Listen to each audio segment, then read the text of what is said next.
करीब 19 साल से एक कर्मचारी अपना काम कर रहा था, नौकरी कर रहा था। जैसा उसे हर बार अपने काम के अलावा एक और काम दिया जाता था, यानी कि एक लाश उसके सामने आती थी और उसको दफनाना होता था। ठीक वैसे ही दिसंबर 2014 की ये बात है। उसको कहा जाता है कि एक लाश दफनानी है, इसके लिए इंतजाम कर लो।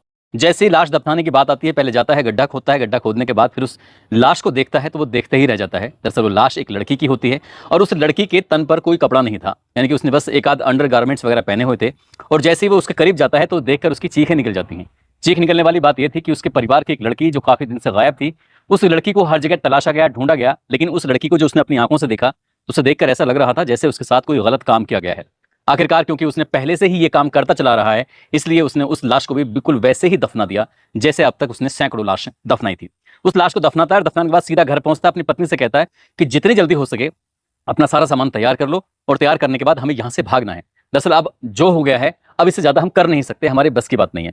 अपनी उसकी जो पत्नी होती है वो सारा सामान तैयार करती है, बांधती है और वहां से चुपचाप मौका पाते ही यहां से निकल जाते हैं। वो अपना न केवल अपना प्रदेश छोड़ते हैं बल्कि दूर के प्रदेश में जाते हैं और वहां जाने के बाद लगातार ऐसी जगह बदल रहे थे। जब जब वो सोने की कोशिश करता था तब तब उसके सामने वो लाशें आने लगती थी, वो खोदते हुए गड्ढे दिखाई देने लगते थे। इसलिए 11 साल के बाद फिर वो वापस लौटकर उसी जगह पर आता है और आने के बाद कहता है कि साहब अब मैं ये बर्दाश्त नहीं कर सकता, एक मेरे सीने में एक राज दफन है, मैं उसे बताना चाहता हूं। जैसे ही उसने ये राज की बात बतानी शुरू की है, इससे पूरे भारतवर्ष में हलचल मच जाती है, हंगामा खड़ा हो जाता है। हर कोई व्यक्ति सोचने पर मजबूर हो जाता है कि आखिरकार ये क्या है क्या नहीं है। आज की इसी कहानी के बारे में कि आखिरकार ये सैकड़ों लाशों का राज क्या है, उसी कहानी पर हम लोग बात करेंगे।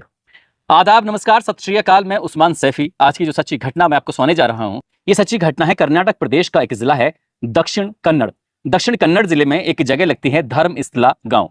दरअसल धर्मस्थला गांव में एक व्यक्ति है जो फिलहाल नकाबपोश है, जिसके चेहरा हो या हाथ हो या पैर हो, तन का हर एक हिस्सा उसका ढका हुआ है। उसकी आंखें सिर्फ देखती हैं, लेकिन कैमरे की नज़र उनकी आंखों तक भी नहीं पहुंच पाती, क्योंकि जो कपड़ा उसके चेहरे पर ढका हुआ है वो भी उसकी आंखों से थोड़ा सा दूर है। वो तो देख सकता है दुनिया को, लेकिन दुनिया या उसके कैमरे उसको नहीं देख सकते। दरअसल उसने, ये अभी की बात है, जुलाई 2025 की शुरुआत की बात है, इसने एक पत्र लिखा जिले के एसपी के नाम। और पत्र लिखने के बाद उसने कहा कि साल 1995 की बात है, धर्मस्थला के पास एक जो गांव है, वहां पर कर्नाटक का धार्मिक स्थल जो कि बहुत ही प्रमुख है, जहां पर बड़ी संख्या में लोग आते और जाते हैं और उनकी कुछ मान्यताएं होती हैं जो वहां से पूर्ण भी होती हैं। इस मंदिर का नाम है श्री मंजुनाथेश्वर मंदिर। वहां पर उसकी 1995 में सफाई कर्मचारी के तौर पर नौकरी लग जाती है।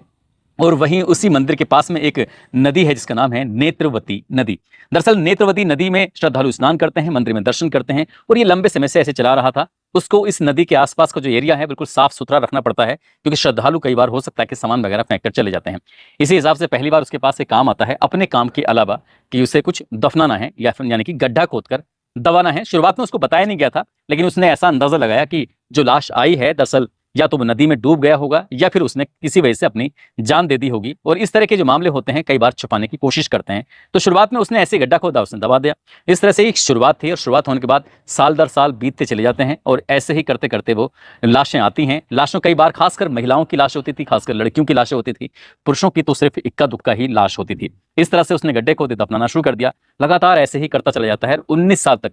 जब उसने तैनाती पाई थी तब वो लगभग 20 साल के आसपास का था, और ऐसे करते करते और 20 साल हो जाते हैं। जब 40-41 साल के आसपास का वो हो जाता है, तब तक यहाँ पर वो सैकड़ों की संख्या में लाशों को दबा चुका था। और वो दावा करता है उस पत्र के माध्यम से कि जितनी भी लाशें आती हैं उनमें ज्यादातर महिलाओं और लड़कियों के साथ गंदे और घिनौने कृत्य होते थे। इसीलिए उनके गले पर भी निशान होते थे, इसलिए उनके शरीर के अलग अलग हिस्सों पर भी निशान होते थे, इसलिए वो ये सब कर रहा था। लेकिन दिसंबर 2014 में जब उसी के परिवार की एक लड़की की लाश आती है, जब उसने उसको अपनी हाथों से दफनाया, उसने उसको अपनी आंखों से जिस अवस्था में देखा, तब उसकी शायद आंखें खुल जाती हैं। वो भाग जाता है, लेकिन वो भाग नहीं पाता। बार बार ये सपने, ये सब चीजें उसकी आंखों के सामने तैरते रहते हैं। वो परेशान रहता है, इसलिए वो आया है आपके पास, यानी कि एसपी को पत्र लिखकर वो मांग करता है कि साहब इस मामले की जांच कर लीजिए। यदि ये राज मेरे सीने में दफन होकर रह गया तो शायद ही कभी नहीं आएगा। अब फिर उससे पूछा गया कि तुमने ये पहले क्यों नहीं बताया, तो उसने कहा कि मेरी जान को खतरा पैदा कर दिया गया था, परिवार को भी जान से मारने की धमकियां दी गई थी, इसलिए उसने अपने परिवार के लिए, अपने लिए ये सब करने से रुक गया था। और इसलिए अपने परिवार को बचाने के लिए वो भाग जाता है। साल 2014 में 11 साल के बाद वापस लौट कर आता है।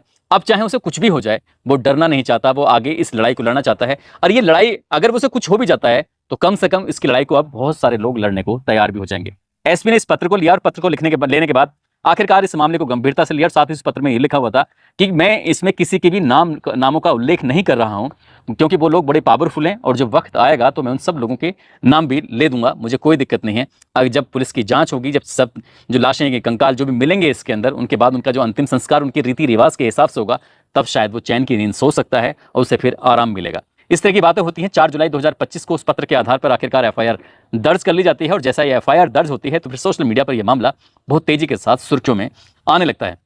अब इस व्यक्ति को पूरे सुरक्षा की दृष्टि से देखते हुए, ताकि इसके परिवार का ना पता चल जाए, ताकि इसके बारे में कोई और जानकारी किसी को ना मिल जाए, तो इसलिए उसको पूरी तरह से ढक के रखा जाता है। उसके हाथ हो, पैर हो या फिर शरीर का हर एक हिस्सा, बस उसकी आंखों के थोड़े से घोल हैं जो खुले हुए रहते हैं, जिससे कि वो बाहर की चीज़ें देख सके, लेकिन बाहर के कोई व्यक्ति उसको ना देख सके। इसलिए कोर्ट में जाता है और 164 के बयान होते हैं जो पत्र में बताया गया था। अब कोर्ट के सामने यानी कि जज के सामने इससे भी बड़ी बातें वो बताता है। उसके बाद फिर जज साहब फिर इस मामले में अपनी तरफ से आदेश भी जारी कर देते हैं। इधर जज साहब भी आदेश जारी करते हैं, उधर 19 जुलाई की ये बात है, जो सामाजिक संगठन होते हैं, साथ ही विभिन्न संगठन जो होते हैं वो भी सामने मैदान में आ जाते हैं। हालांकि इससे पहले भी ये मांगे उठती रही हैं, लेकिन इस बार जो मामला सोशल मीडिया पर बहुत तेजी के साथ हाईलाइट होता है तो लगभग 8,800 कुछ पोस्ट कर दी जाती हैं। इसको रोकने के लिए सोशल मीडिया के इस मामले को बाकायदा हाईकोर्ट भी जाया जाता है। कहा जाता है कि साहब इसे रोकिए, सोशल मीडिया पर जो चल रहा है इसको थामने की कोशिश करिए, लेकिन कोर्ट ने इस तरह का कोई आदेश नहीं दिया और मामला ये लगातार हाईलाइट होता चला जाता है। फिर आखिरकार कर्नाटक प्रदेश के मुख्यमंत्री को भी सामने आना पड़ता है और पत्र लिखना पड़ता है और कहना पड़ता है कि इस मामले में एसआईटी का गठन किया जा रहा है और एसआईटी गठन के लिए डीजीपी रैंक का एक ईमानदार आईपीएस ऑफिसर जिनका नाम प्रणब मोहंती होता है, उनको दिशा निर्देश देने के लिए इनकी वो इस टीम को एसआईटी को लीड करेंगे। और इसके साथ ही लगभग 20 ईमानदार ऑफिसरों की एक टीम तैयार की जाती है, जिसमें इंस्पेक्टर होते हैं, डीएसपी होते हैं, एसपी होते हैं और डीसीपी, इस तरह के ईमानदार ऑफिसरों की लगभग 20 ऑफिसरों की टीम गठित की जाती है। और उनसे कहा जाता है कि इस मामले की बारीक से बारीक पहलू को भी खंगालने की कोशिश करना, देखने की कोशिश करना, क्योंकि जो भी है वो दूध का दूध और पानी का पानी होना चाहिए। आखिरकार क्या मामला है, क्योंकि आज पूरा देश इस मामले पर बातचीत कर रहा है। इसके बाद 28 जुलाई 2025 को उस व्यक्ति को जो नकाब में है उसको वहां पर लेके जाया जाता है। जो नदी है, इस नदी के पास ले जाने के बाद जिस नदी के आसपास जो एरिया है उसने लगभग 13 ऐसी जगहों को चिन्हित किया। उसने ये दावा किया, उसने कहा कि मैंने इन 13 जगहों पर अपने हाथों से सैकड़ों लाशें दफनाई हैं, सैकड़ों लाशें। अब उसके बाद फिर 1, 2, 3, 4 इस तरह से 13 ऐसे स्थानों को चिन्हित किया जाता है और चिन्हित करने के बाद वहां पर बाकायदा निशान लगा दिया जाता है। उससे पूछा जाता है कि कितने एरिया में तुमने इसको लाशों को दफनाया है, दबाया है, तो उसकी बाकायदा उसकी बैरिकेडिंग की जाती है। वहां पर पुलिस फोर्स तैनात कर दी जाती है और ताकि उसकी खुदाई हो सके। इसके लिए जेसीबी, उसके लिए मजदूरों का इंतजाम कराया जाता है और सबसे पहली खुदाई होती है 29 जुलाई 2025 की दोपहर लगभग 12:30 बजे के आसपास। Medical team, forensic team, SIT और बड़ी संख्या में मजदूर, जेसीबी सब यहाँ पर पहुंच जाते हैं और मीडिया के कैमरे भी इस घटनाक्रम को देखने के लिए, कवर करने के लिए जब पहुंच जाते हैं। अब यहाँ पर कहाँ जो खुदाई शुरू होती है, क्योंकि ये तारीख जो थी 29 जुलाई को, उस दिन बेहिसाब बारिश पड़ रही थी और बारिश पड़ने के कारण ही मजदूर अपना काम करते थे, लेकिन कर नहीं पाते थे क्योंकि बार बार जितना गड्ढा खोदते थे उससे ज्यादा उसके अंदर पानी भर जाया करता था।